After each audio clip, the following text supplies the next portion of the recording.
Oh, hey, listeners, welcome. It's only been several months. But let's just forget about that. Let's just move on. I'm over it. I'm over our departure. I'm over you.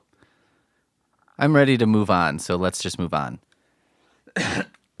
Wow. Nice clearing. Clearing of the throat. Always a good start. So, today, The Amazing Spider-Man issue 16. In this issue, Spidey battles Daredevil. In much the way that, these characters fight. Here's a little tip. Whenever you're reading an older comic especially, it's like the characters fight because I guess there was a thing where everyone wanted to see superheroes fight each other instead of fighting the villains, which sort of makes sense because you're like, the heroes are more interesting than the villains 9 times out of 10, right? Especially in this issue because Spidey battles Daredevil, and so they have to come up with some stupid reason for them to fight. Some ridiculous... It has to be a reason for them to fight, but neither of them is wrong, and also they can stop fighting, and then it's just like, okay, well, they're done fighting. And that's pretty much it. So it's, contrived shit that's crazy. And in the midst of this, there's always a bad guy, right? It can't just be like, they beat the shit out of each other. Spider-Man kicked Daredevil's ass. Daredevil kind of deserved it, and then they both went their separate ways. And Daredevil had nightmares for weeks about Spider-Man kicking his ass. And so then he had to go fight Spider-Man and beat his ass in order to get his groove back. No, there's always got to be a villain. And this one is the Ringmaster and his circus of crime. Now, the Ringmaster basically looks like a berserk hobo who went to the same tailor as the Riddler. He's got like a starry waistcoat. Is that what you'd call? I don't know what you would call this coat.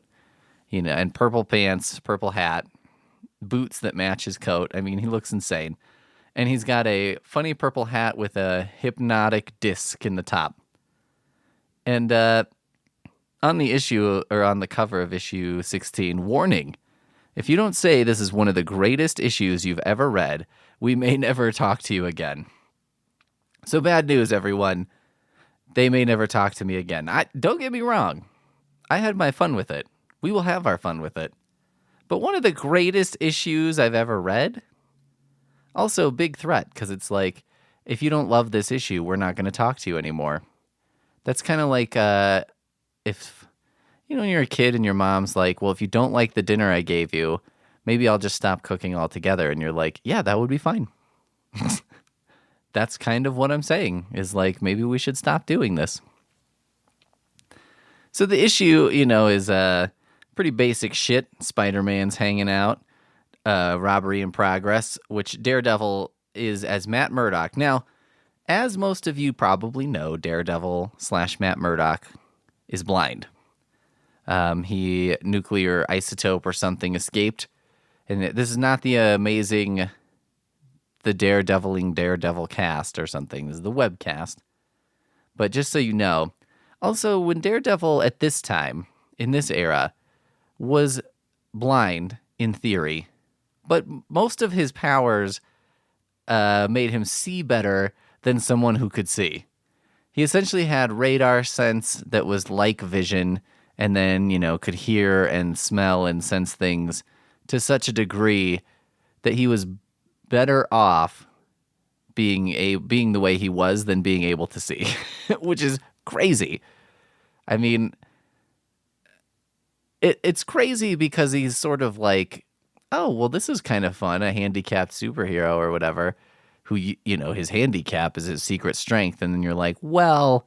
His handicap is his secret strength only because his handicap's not really a handicap. It would be like, the way he's portrayed, it would be like if you had a superhero who was in a wheelchair. And so he's like, oh, I can't use my legs. But then he also could fly. And so he's like, well, I don't have to walk. I can just float when I want to and fly when I want to. And I can even fly in such a way that it appears I'm walking. And you're like, well, okay, so he can't walk, but not only can he do anything you would need to do in terms of walking, but he's also can do way more things than someone who can walk. You're like, so I guess if our definition of being handicapped is inclusive enough to say, well, this is like saying that being 6'2" is a handicap.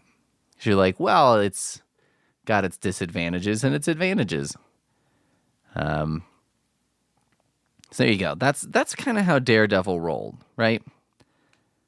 So, however, Daredevil's friends, when he's Matt Murdock, do not know that he's Daredevil. And they're like, oh, you need to get out and do stuff and whatever. So they take him to the fucking circus, which I thought was crazy.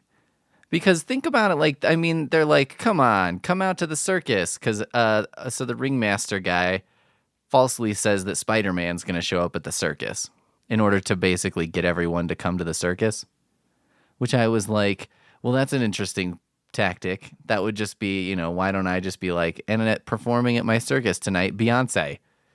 And then Beyonce's not there and everyone's just like, I got to be honest. If I went to a cheap-ass circus that was being run by a guy with an insane mustache and a Riddler costume, and then I was like,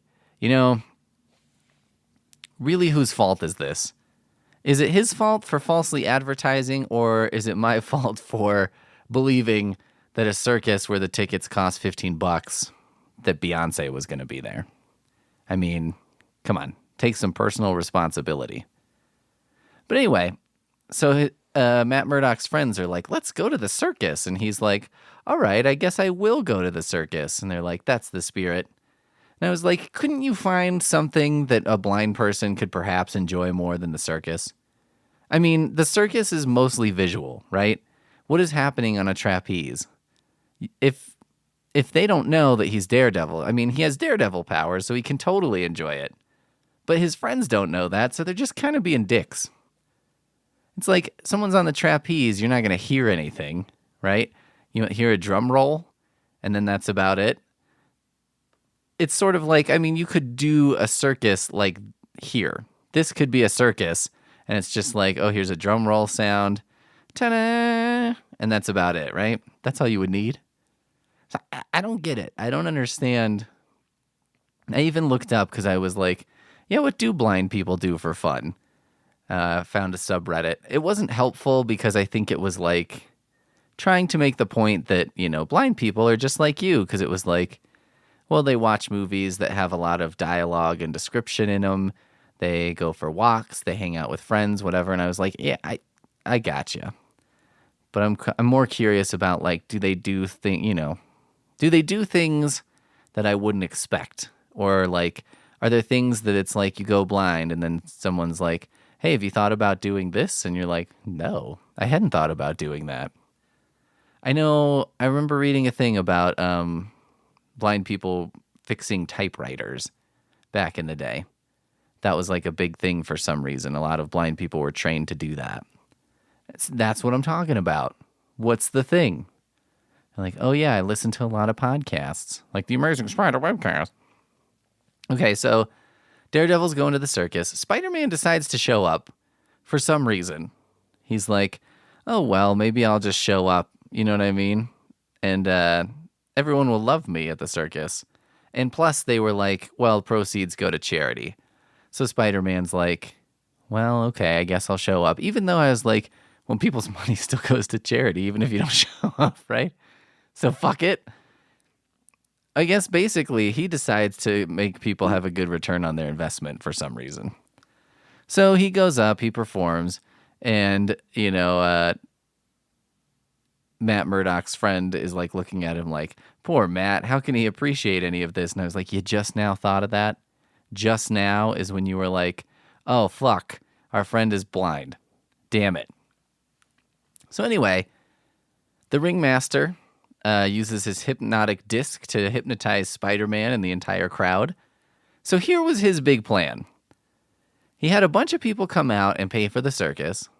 And by the way, this circus has 5,000 people in it. It seems like there's just an endless stream of muscle men, a clown or two. he basically had this entire circus, and they're actual performers, they're actual trapeze artists and shit, and then got a bunch of people to come out, hypnotize them, and what's his plan? Now, you've got, let's call it 500 people hypnotized, and you can make them do whatever you want just by telling them to do it. What would you do? If you're the ringmaster, you make them turn over their wallets and jewelry, and you just basically steal their shit, and you're like, they won't even remember what happened.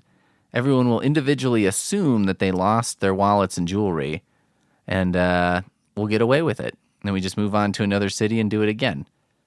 Which I'm like, okay, hold on. 500 wallets. Even if everyone has $100, that's not like an enormous take, is it? I mean, that's not, and everyone's not going to have, let's say, $10, maybe. So you end up getting like $5,000. The risk reward here seems a little out of sorts. Not to mention that, I don't know, why wouldn't you have the entire group go rob a bank? Just be like, hey, listen, if 500 people go pouring into a bank and are just like, we're robbing this place and we'll just start punching until we get what we want, that seems like it would work, right? Very uncreative. Very stupid. Of course, Daredevil is not hypnotized because he's blind. So again, in this book, it's like, have you ever thought of the advantages of being blind? I'm like, I've heard that if you're blind, you can qualify for disability and not have to work. So I'm like, well, that's something. But I would not be able to read comic books or regular books. I wouldn't be able to play video games. I wouldn't be able to do a lot of the things. I wouldn't be able to drive. So it's like, well, how useful would this newfound freedom be? I'm not sure. So anyway, Spider-Man's hypnotized. Him and Daredevil fight. It's dumb. It's so dumb. Really dumb, for real. Then Daredevil gets the hypno hat, fixes everything, and the circus of crime people are like, curses! And that's basically the end of it. Spider-Man also beats the shit out of it. So it follows the classic early days comic book fight, which is, on the cover we say it's a fight. They fight for, let's just look how long they fight. 1, 2 to 3 pages. Then they make friends. Of course, they were only fighting because Spider-Man was hypnotized and wanted nothing to do with it. And then, Spider-Man finishes everyone off. I mean, I give respect for that because they're like, hey, this is Spidey's book. Daredevil literally leaves and changes into his regular clothes and sits back down with everyone. While Spider-Man, beats up 50,000 circus people. The ringmaster tries to get him again, and Spider-Man comes up with the brilliant idea to close his eyes, and then basically, punches him in the face and takes his hat. And is like, well, that takes care of that, doesn't it? Everyone gets arrested, it's all good. Now, what's extra hilarious about this, too, is at one point, Spider-Man is like, you would have to be completely blind to not be hypnotized. But obviously, that's not happening. Only a blind man can resist, but that doesn't make any sense. And you're like, oh, Spidey, you were so close. You almost figured it out. You almost did it for yourself. And we're like, oh, wait a minute. I figured out exactly what happened. But that can't be what happened. So I didn't figure out what happened. Damn. And that's issue 16. So overall, a really nice picture of Daredevil. And very classic team-up / fight-em-up style. And we got the Circus of Crime, which I don't care for. So I'm ready to move on. Let's move on to issue 17, and we'll see you next time.